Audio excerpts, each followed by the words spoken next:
सांगितलं मी, मला नोटीस आली होती, मी गेलो केंद्रला, अधिकाऱ्यांना भेटलो, तिथल्या त्या अधिकाऱ्यांनी मला विचारलं, त्यांनी जे काही प्रश्न विचारले त्याची उत्तरं दिली मी समाधानकारक, त्यांना ती पटली काय. त्याच्यानंतर त्यांनी मला सांगितलं आपण गेले तरी चालेल म्हणून. तुम्हाला केसला कोणत्या प्रकरणात बोलवलं होतं, काय सांगता त्याबद्दल? ह्याच प्रकरणात नेमकं काय तुम्ही सांगितलं तर बरं होईल. त्यांना एक डाऊट होता की मी त्यांना ते पुण्यात सापडल्यामुळं मी त्यांना काही मदत केली असेल किंवा त्यांना इथं ठेवलं असेल काय, किंवा फर्ग्युसन रोडला जो याचा विषय झालेला आहे ऑफिसेसचा काय, त्या ह्याच्यात मी मध्यस्थी करून त्यांना काही मदत केली असेल असं पोलिसांना संशय होता. त्यांनी त्या पद्धतीने मला प्रश्न विचारले. मी त्यांना सांगितलं की आता माझ्यापेक्षा तुम्ही बिल्डरला जर हे प्रश्न विचारले तर बिल्डर नक्की सांगेल ना की बाबा दत्ता खाडेंनी फोन केला होता, दत्ता खाडे स्वतः आले होते, कमी करा म्हणून सांगितलं किंवा काय, असं काही ना काही ते सांगतील ना. त्यामुळं तो लांब पर्यंत काही संबंध नाहीये माझा, आणि ते माझ्याकडे असण्याचा तर संबंधच येत नाही. नाही, ज्यावेळेस ती घटना घडली 9 डिसेंबर नंतर ना, ते पुण्यात आले असं म्हटलं गेलं आणि ते तुमच्यापाशी राहिले होते अशी देखील चर्चा होती.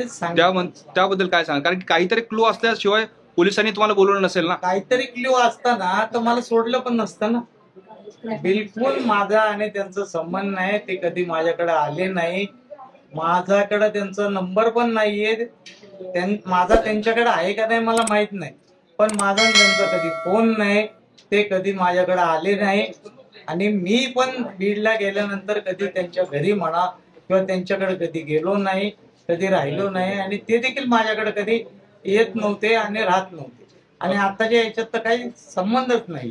बरं, मुंडे साहेब हयात असताना तुमची त्यांची भेट झाली असं देखील म्हटलं जाते, नेमकं त्यावेळेस काय चर्चा व्हायची तुमची? नाही, भेट झाली असं नाही. मुंडे साहेब असताना ते सामान्य कार्यकर्ते होते, मी सामान्य कार्यकर्ता होतो.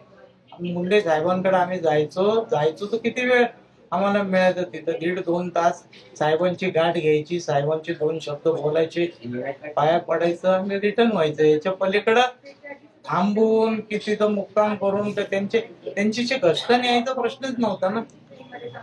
एकंदरीत तुम्ही ज्यावेळेस केसला गेलात त्यावेळेस तुम्हाला किती प्रश्न विचारले आणि किती तास लागला तुम्हाला, त्यामध्ये काय काय उत्तर दिली? 2 तास मी होतो तिथं. काय प्रश्न किती विचारले तुम्हाला?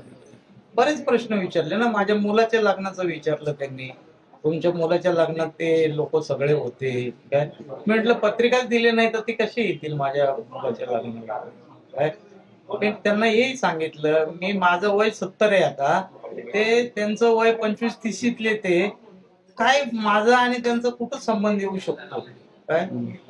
तुमच्या मुलाचे मित्र असतील, माझा मुलगा भविष्यात अजूनपर्यंत एकदाही बीडला गेलेला काय, तर त्याची ओळख किंवा मैत्री होणं तर खूप लांब आहे. जी फर्ग्युसन रोडची जी प्रॉपर्टी आहे, तुमचाच प्रभाग येतो, त्या प्रॉपर्टीमध्ये तुम्ही त्यांना मदत केली असा देखील तुमचा आरोप होतोय, आणि एकंदरीत त्या अनुषंगाने तुम्हाला बोलवलं असं म्हटलं जातं. बरोबर आहे ना, मी सांगितलं ना, मी इथला नगरसेवक आहे या प्रभागातला. असं डिपार्टमेंटला वाटलं असेल की माझ्या मध्यस्थीने 4 पैसे कमी होतील किंवा ती प्रॉपर्टी व्यवस्थित मिळेल या हेतून ते माझ्याकडे आले असतील आणि मी त्यांना मदत केली असेल, पण असा कुठलाही प्रकार नाहीये. मी डिपार्टमेंटला सांगितलं की तुम्ही उलट बिल्डरची चौकशी करा, बिल्डरला विचारा दत्ता खाडे आले होते का तुमच्या याच्यात या प्रकरणात काय, ते तुम्हाला सांगतील ना की नाही ते आले होते, की त्यांनी सांगितलं आमचे जवळचे मित्र आहेत, 4 पैसे कमी करा किंवा काय.